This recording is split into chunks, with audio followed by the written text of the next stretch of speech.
Here's something I came up with called the Pseudo-Shot Cut. Okay, one more time.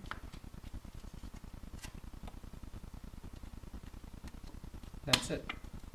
That was the Pseudo-Shot Cut. Now the reason I came up with this cut was for the fact that my hands are really small and I can barely perform Daryl's HotShot Cut.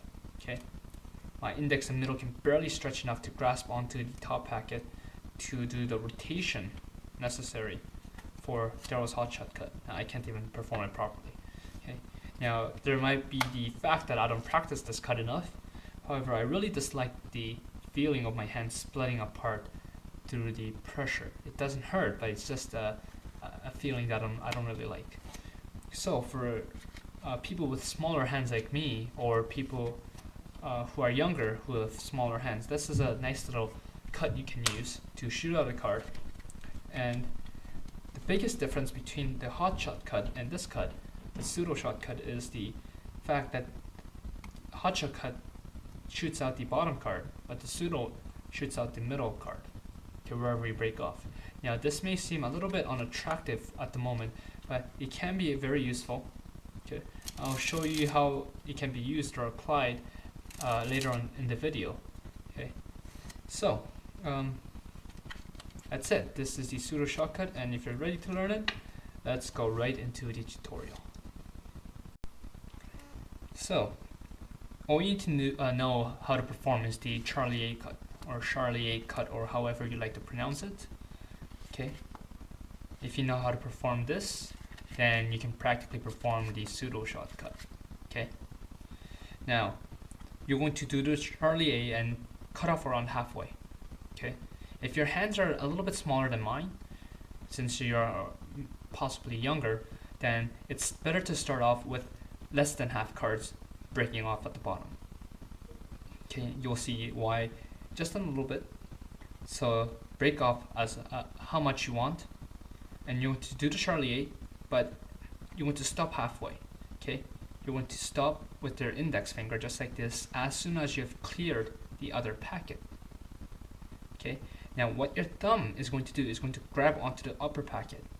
Now the thicker this packet is, the harder it is for your thumb to grab it. So that's why if your hands are a little bit smaller than mine, I'm advising you to use thinner cards to do the Charlie A at the bottom. Okay, so as soon as you've grabbed it with your thumb, just like this, you're going to let go with your index and let the packet fall so that the thumb is holding onto the card just like this.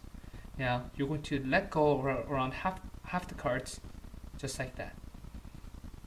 And what your index is going to do is going to curl right back under, and the index and the middle are going to pinch onto the bottom packet.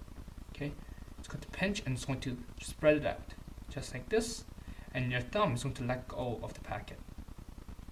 Now this card, as you can see, the two of spades, this is the one that's going to be launched out of the packet.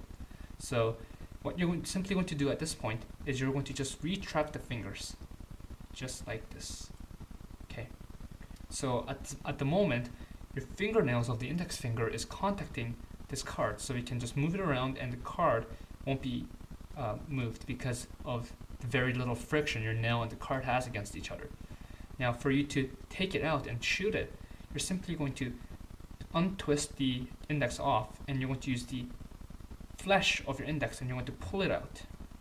Okay, just like this. And your middle finger is going to act as a pivot for the card to move around just like this. Okay, so in this position, you're going to use the tip of your index finger to push it up, and your middle finger is going to act as a pivot for your card to turn around against, just like this. Now, the moment that your card comes out around perpendicular to the packet, that's where your index finger comes out and your middle finger comes out, and it's going to contact the bottom right corner of the card, and it's going to just push upwards. Okay, just like this. Once it pushes upwards, it's going to shoot it out.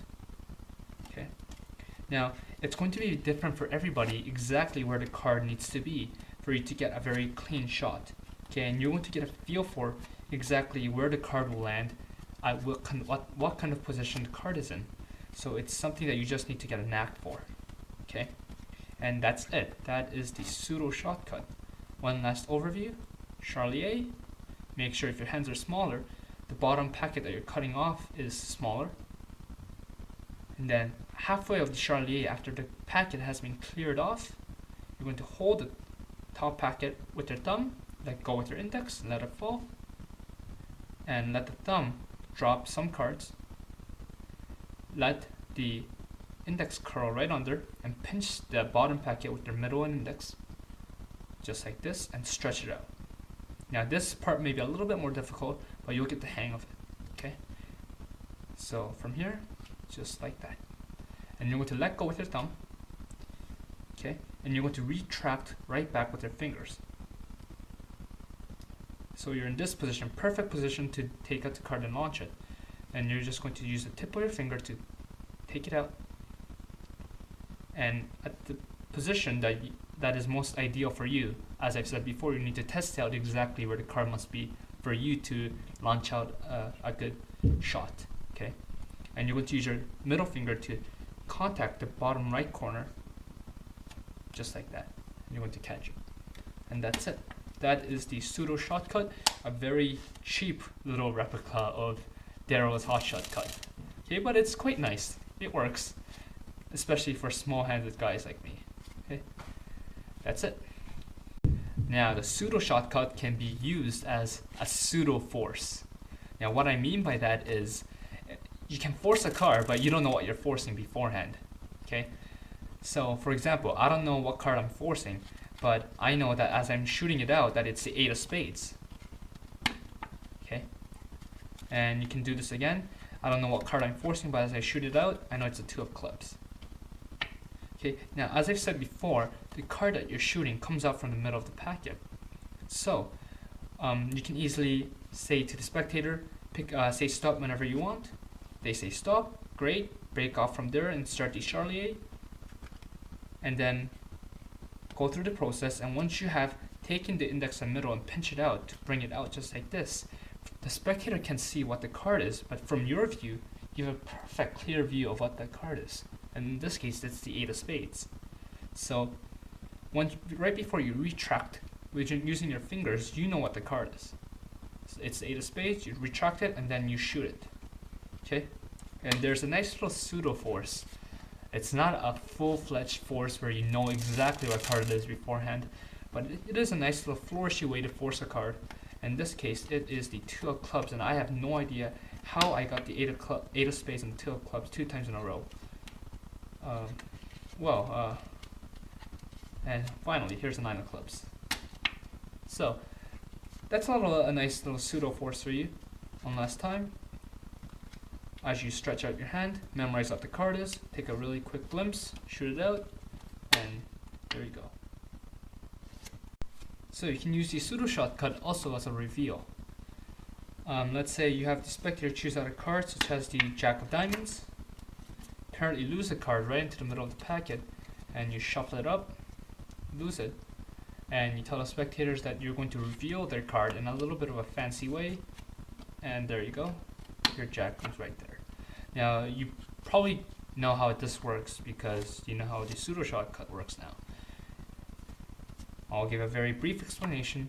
Take whatever card your spectator has chosen, and you're going to get a break below the chosen card. Okay. So not above. Okay, not above. Not like that, but below. Just like that. Okay. You can also simply do a peek and get a break, close it right off, and you're in a perfect position to do the cut because their card is now above the break. Okay, and in this position, you're simply going to go into a Charlie A. You're going to pull down with your middle and ring, so you have a gap created for your thumb to go right up, and then go into the Charlie A cut position, and go from there. You can do the Pseudo-Shot Cut. Okay, and that's it. You can use that as a reveal.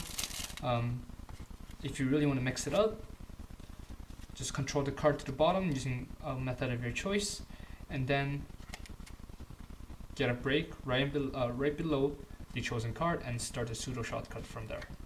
Okay, and that's it. That is the way you can use as a reveal, and I hope you guys find this a little bit useful at least. I find it to be very entertaining to play around with. But anyways, it's not as flourishy, I think, as Daryl's with all the card rotation and twisting, but I still think it's a pretty nice addition to the shooting card kind of cut. Okay, so that's it. Good luck.